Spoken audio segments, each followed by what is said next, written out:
Hey guys, Dave Anderson here. I got asked if, hey, you know what, if you got damage to a panel, how do you repair this kind of stuff? It's a rainy day project, so I think this will work out just fine. Now, let's see if we can damage this panel. All right.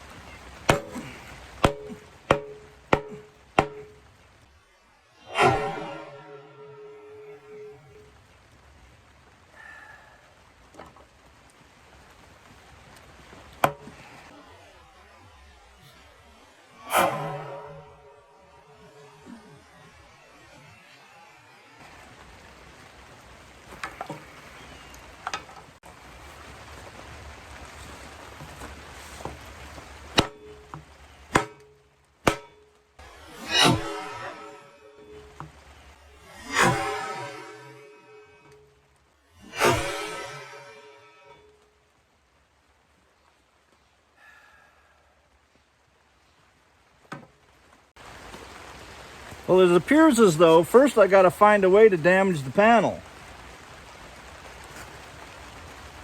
Now, there isn't even a mark there.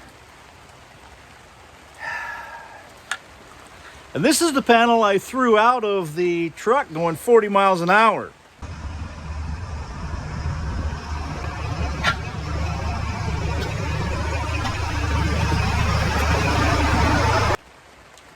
I can't even penetrate it.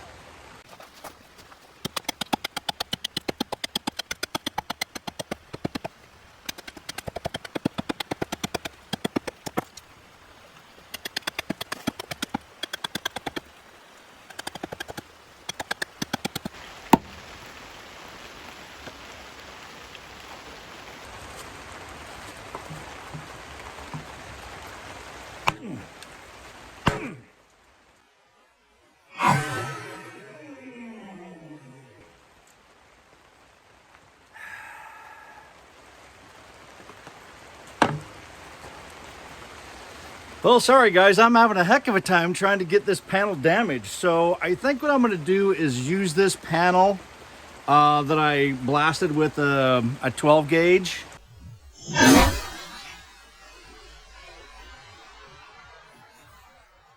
And let's see if I just can't fix this. All right, so I'm going to tear this apart, get it glued back together, and we'll fix this hole. How about that?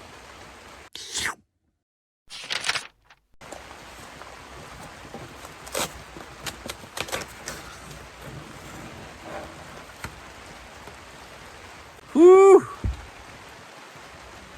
Yeah. So all I'm going to do is I carved this little plug out of PIR insulation.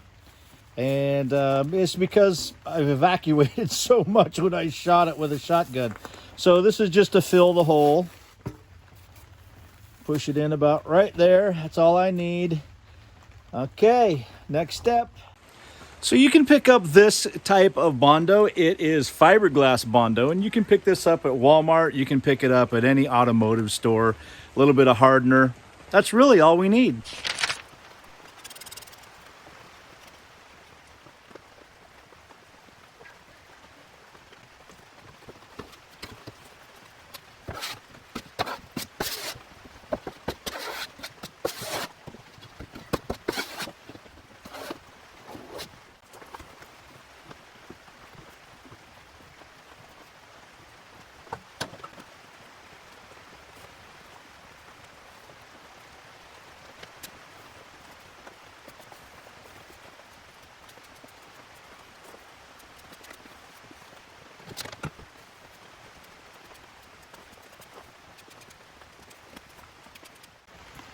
Okay, we'll let this dry. For larger areas, you can use the cloth fiberglass that comes with it. You also may need to scuff this area up here because this is very shiny, very, very smooth.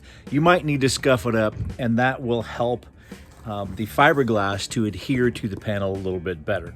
You can easily just use a block sanding plane and get it nice and smooth with that block plane, and this will be just as good as new. It's just that simple. But you know what? There's two keys to a good repair. One is don't have a panel that gets damaged so easily. Some manufacturers use paper thin FRP. You can actually see the foam on the other side of the FRP. It's so doggone thin. You don't want that. And you also want to have a sublaminate underneath that FRP to help support the FRP and give it that extra strength that it needs. The second thing that's very important about fixing a hole that's in your panel is finish work. If you can get this fiberglass sanded off really nice and flush and smooth, go over it with a little bit of primer and then right over it with some paint, you're never even going to notice that there was any harm done to the panel whatsoever. The finish of the FRP is also fairly important. If the FRP is nice and smooth, it's a thicker piece. If it's a thicker piece, not a real cheap piece of FRP, then that smoothness will maintain throughout the panel. If it is a super thin piece of FRP, it will appear a little bit rough, so when you go to sand it, it's going to be hard to match that texture. I hope that this was helpful to you, and I look forward to doing a lot more educational videos just like this one. So go ahead and subscribe to the channel so that you don't miss any of the updates that I come up with. Until next time, I'm Dave Anderson signing out. You guys be safe out there, and God bless.